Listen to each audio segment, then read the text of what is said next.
ದಿವಸ ಹಳೆಯ ಕಾಲನಿಯ ಎಲ್ಲ ನಿವಾಸಿಗಳ ಮುಖಾಂತರ ನಾವು ಇವತ್ತು ನಗರಸಭೆಯ ಆಯುಕ್ತರ ಪರವಾಗಿ ನಮ್ಮ ಪೊಲೀಸರೇ ಅವರಿಗೆ ಮನವಿ ಸಲ್ಲಿಸ್ತಾ ಇದ್ದೇವೆ.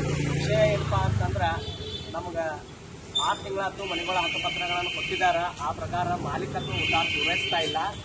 ಮಾಲೀಕತ್ವ ಹಕ್ಕು ಪೂರೈಸಿರಂದ್ರೆ ನಮ್ಮ ಮನೆಗಳು ಕಟ್ಕೊಳಕ್ಕೆ ನಮ್ಗೆ ಅನುದಾನ ಬರ್ತದೆ ಸರ್ಕಾರದಿಂದ.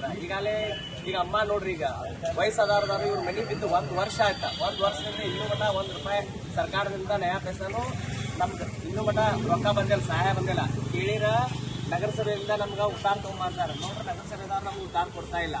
ಮತ್ತು ಉತ್ತಾರ ಕೂಡ್ರಂತ ಈಗಾಗಲೇ ಹಲವಾರು ಬಾರಿ ತಹಸೀಲ್ದಾರ್ ಸಾಹೇಬರಿಗೆ ಮತ್ತು ಮೇಡಮ್ ಅವ್ರಿಗೂ ಮನವಿ ಸಲ್ಲಿಸಿದ್ದೀವಿ. ಈಗೂ ಮನವಿ ಸಲ್ಲಿಸುತ್ತೀವಿ. ಈ ಮನವಿಗೂ ಸ್ಪಂದನೆ ನೀಡಿದರೆ ನಾವು ಅನಿವಾರ್ಯವಾಗಿ ಇದೇ ಕಾರ್ಯಾಲಯದಿಂದ ನಿರಂತರ ಹೋರಾಟ ಧರಣಿ ಸತ್ಯಾಗ್ರಹ ಹೋರಾಟ ಮಾಡಬೇಕಂತೇಳಿ ಈ ಸಂದರ್ಭದಲ್ಲಿ ಮನವಿ ಸಲ್ಲಿಸಿ ವಿನಂತಿಸ್ಕೊಳ್ತೀವಿ. ನಮ್ಗೆ ನ್ಯಾಯ ಒದಗಿಸಿಕೊಡ್ಬೇಕಂತೇಳಿ ನಮ್ಮ ಬೇಡಿಕೆ ಏನಿದೆ ಮನವಿನ ಇದನ್ನು